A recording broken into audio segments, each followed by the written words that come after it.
আমি তোমাদের শ্রুতি ম্যাডাম। আমার ইউটিউব চ্যানেল কি স্টাডিং লার্নিং অ্যান্ড এক্সপ্লোরিং পরিবারে তোমাদের সবাইকে স্বাগত। কেমন আছো তোমরা? আশা করি তোমরা সবাই খুব ভালো আছো। হ্যাঁ, বোর্ডে দেখতেই পাচ্ছ আজকে আমি যে বিষয়টা আলোচনা করব সেটা হলো ক্লাস 8 এর একটা চ্যাপ্টার। তোমরা যারা আমার চ্যানেলের রেগুলার ভিউয়ার্স সাবস্ক্রাইবার রয়েছো তোমরা জানো যে ক্লাস 8 এর ফার্স্ট চ্যাপ্টারের ভিডিও আমি আপলোড করে দিয়েছি। এটা হলো সেকেন্ড চ্যাপ্টারে। তোমরা বলবে যে ম্যাডাম আমাদের তো ফার্স্ট ইউনিট টেস্ট দেওয়া হয়ে গেল, এখন সেকেন্ড চ্যাপ্টারের ভিডিও দিচ্ছেন। দেখো, তোমরা যখন একদম সামেটিভ এক্সাম দেবে, মানে একদম অ্যানুয়াল এক্সাম দেবে, তখন তো সব চ্যাপ্টারের উপর ভিত্তি করেই প্রশ্ন আসবে।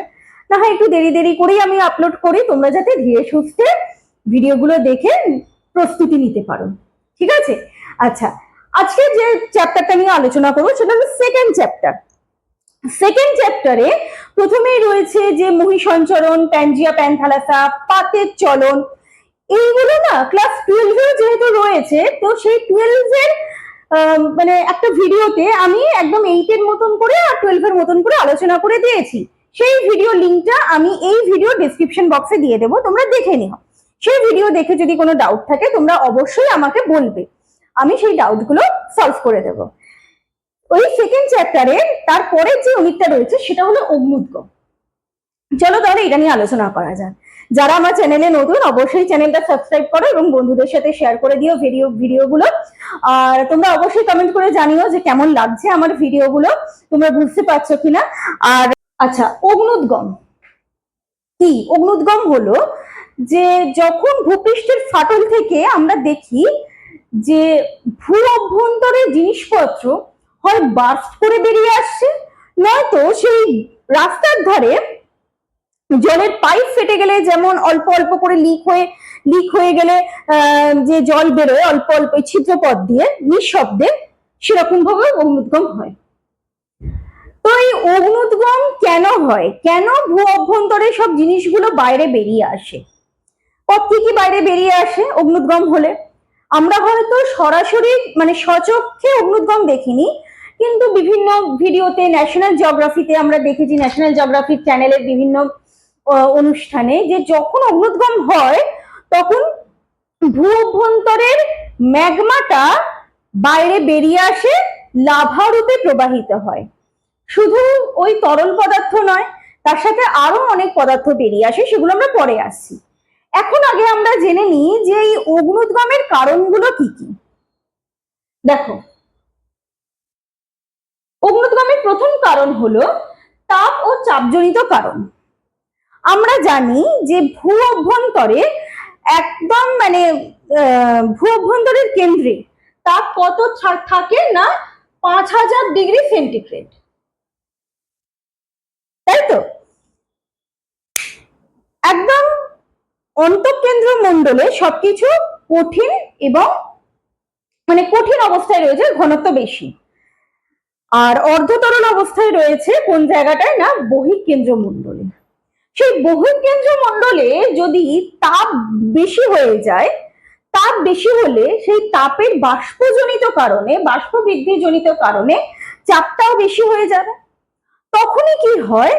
ভূপৃষ্ঠের কোনো দুর্বল অংশ দিয়ে সেই তাপ আর চাপটা বেরিয়ে আসে। বিস্ফোরণ সহকারেও বেরিয়ে আসতে পারে বা বিস্ফোরণ না করেও বেরিয়ে আসতে পারে। তুমি ভেবে দেখো, এই যে ঘরটা, এই ঘরে যদি হঠাৎ করে তাপ বেশি হয়ে যায়, ঠিক আছে, তাহলে কি হবে? সেই তাপের কারণে একটা বাষ্প চাপ তৈরি হবে। সেই চাপের জন্য কি হবে? হয়তো দেখা গেল যে কাঁচের জানলাটা একটুখানি ফেটে গেল। এটা তো মানে সেই বাষ্পটা, সেই বাষ্পের চাপটা তো সে বাইরে যেতে চাইবে, তাই না? ঠিক যেরকম করে আমাদের ধরো প্রেসার কুকারে বাষ্পটা বাইরে বেরিয়ে আসে। প্রেসার কুকার একদম টোটালি আবদ্ধ থাকে, ওর মধ্যে যেই তাপটা বেশি হয়ে যায় তখন সেটা বাষ্পচাপে পরিণত হয় এবং সেটা তখন ওই আওয়াজ করে বাইরে বেরিয়ে আসে, সশব্দে বাইরে বেরিয়ে আসে। এক্সাক্ট সেইটাই হলো, সেই রকমই হলো আমাদের অগ্নুদ্গমের বিষয়টা। এরপরে আমরা দেখে নিই নেক্সট কারণ, যেটা পাতের চলন। পাতের চলন কি, কেন, কিরকম হয়, এটা আমরা সবাই জানি, এটা আমি বলছি না। স্পেশালি কোন জায়গায় পাতের চলনের বিষয়টা বেশি, মানে কি কোন ধরনের পাত সীমানায়, সেটা হলো অভিসারী পাত সীমানা। অভিসারী পাত সীমানা। তোমরা জানো যে অভিসারী পাত সীমানায় তিন রকমের পাতের চলন হয়। কি কি? একটা হলো দুটো মহাদেশীয় পাতের চলন, একটা মহাসাগরীয় পাতের চলন, আবার দুটো মহাসাগরীয় পাতের চলন। স্পেশালি একটা মহাদেশীয় আর একটা মহাসাগরীয় পাতের চলনেই কিন্তু আমরা অগ্নুদ্গমের মতন এই ধরনের ভূবিপর্যয়ের ঘটনা বেশি দেখতে পাবো। ঠিক আছে, নেক্সট যেটা, সেটা হলো ভূত্বকের দুর্বল স্থানের অস্তিত্ব। অবশ্যই তাই, ভূত্বকের দুর্বল স্থান না থাকলে অভ্যন্তরের বাষ্পচাপটা সেটা বাইরে কি করে বেরিয়ে আসবে?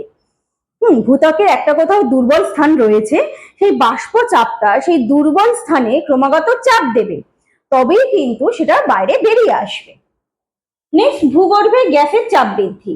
সেটা কিন্তু এই পয়েন্ট আর এই পয়েন্ট প্রায় সিমিলার, একই কথা। নেক্সট যেটা বলা হচ্ছে, ভূ অভ্যন্তরে জলের প্রবেশ।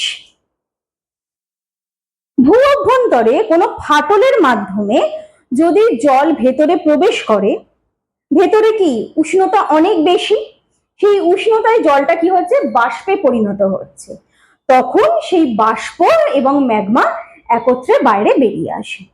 তাহলে তোমরা এই পয়েন্টগুলো, এই পাঁচটা যে পয়েন্ট আমি এখানে মেনশন করেছি, এই পাঁচটা পয়েন্টগুলো যদি খুব ভালোভাবে ব্যাখ্যা করো, তাহলে কিন্তু যদি প্রশ্ন আসে যে অগ্নুদ্গমের কারণগুলি আলোচনা করো, এটা একটা যদি 5 নম্বরের প্রশ্ন আসে, তাহলে এই পয়েন্টগুলো ব্যাখ্যা করলেই কিন্তু তোমরা খুব ভালোভাবে তার আনসার দিতে পারবে। আমরা দেখে নিই যে প্রকৃতি ও সময়কাল অনুসারে আগ্নেয়গিরিকে আমরা কটি ভাগে ভাগ করতে পারি। দেখো, এই যে আমি বললাম যে অগ্নুদ্গমের সময় আগ্নেয়গিরি থেকে বা ভূপৃষ্ঠের কোনো ফাটল বা দুর্বল জায়গা থেকে ভূ অভ্যন্তরের ম্যাগমা বেরিয়ে আসে আর অন্যান্য পদার্থ বেরিয়ে আসে।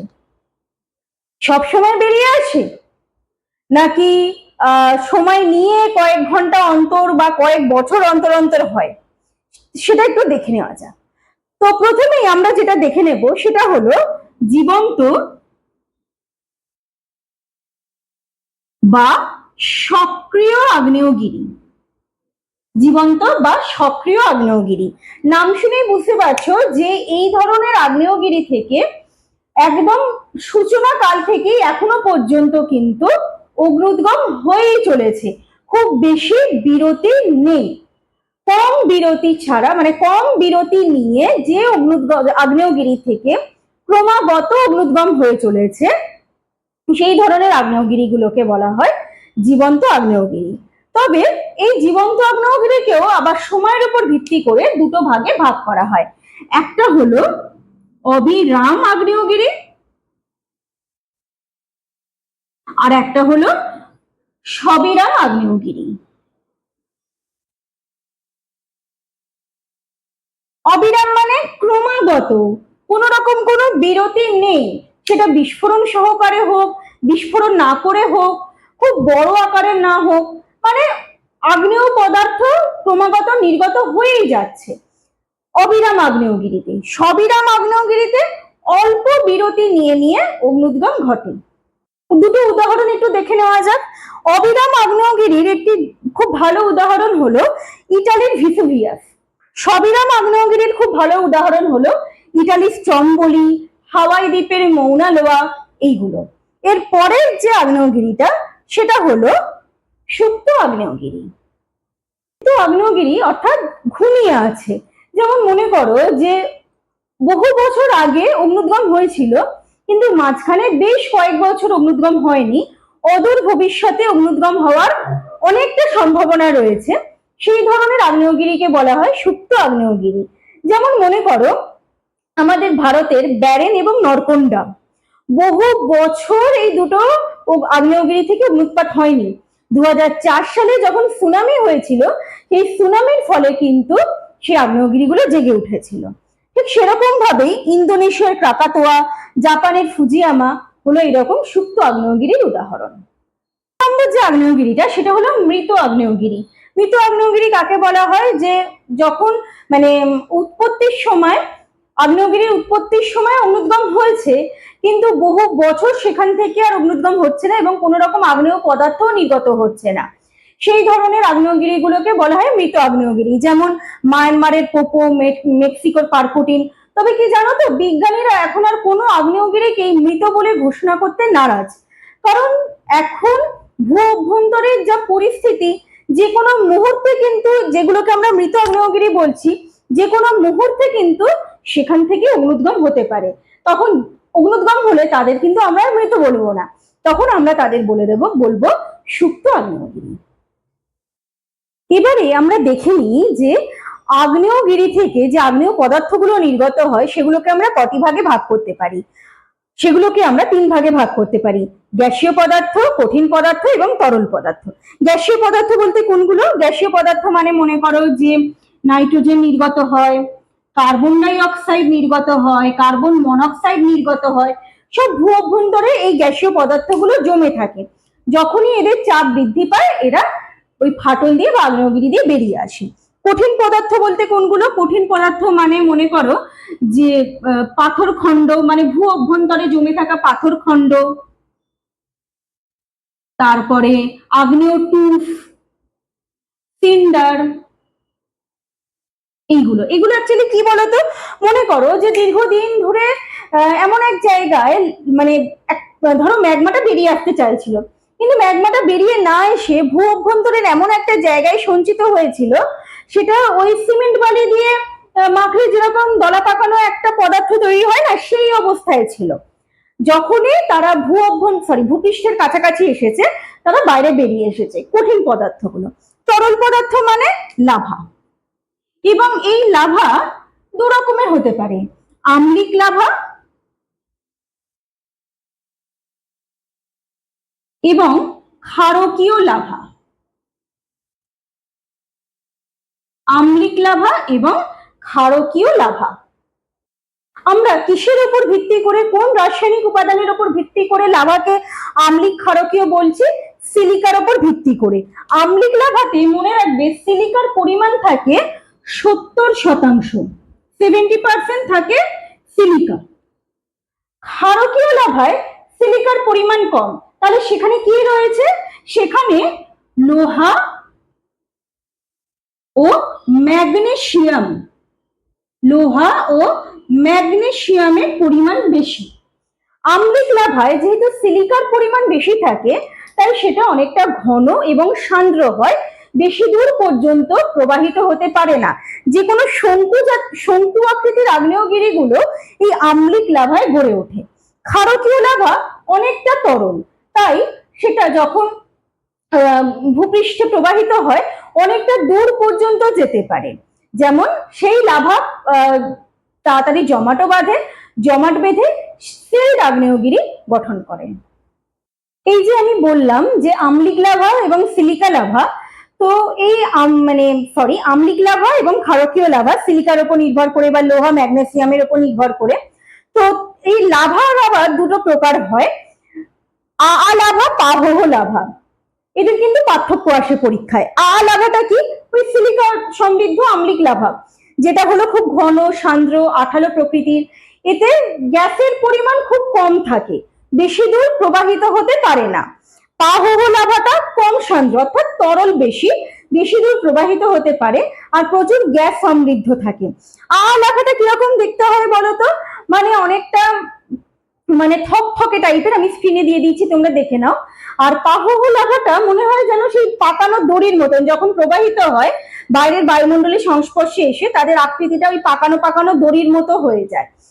আর এই লাভা যখন জলের সংস্পর্শে আসে তখন বালিশের মতো ফুলে ফেপে ওঠে, তাই এই পাহহ লাভার অপর নাম হলো পিলো লাভা। তাহলে স্টুডেন্টস, আজকের এই ভিডিওতে আমি অগ্নুদ্গম সম্পর্কে কিছু তথ্য দিলাম। আমার এই তথ্য দেওয়া শেষ হয়নি। নেক্সট ভিডিওতে আমি অগ্নুদ্গম সম্পর্কে বাকি তথ্যগুলো দিয়ে আমি অগ্নুদ্গম টপিকটা কমপ্লিট করব। ঠিক আছে? কেমন লাগলো ভিডিওটা অবশ্যই কমেন্ট করে জানিও। দেখা হচ্ছে পরের ভিডিওতে। All the best.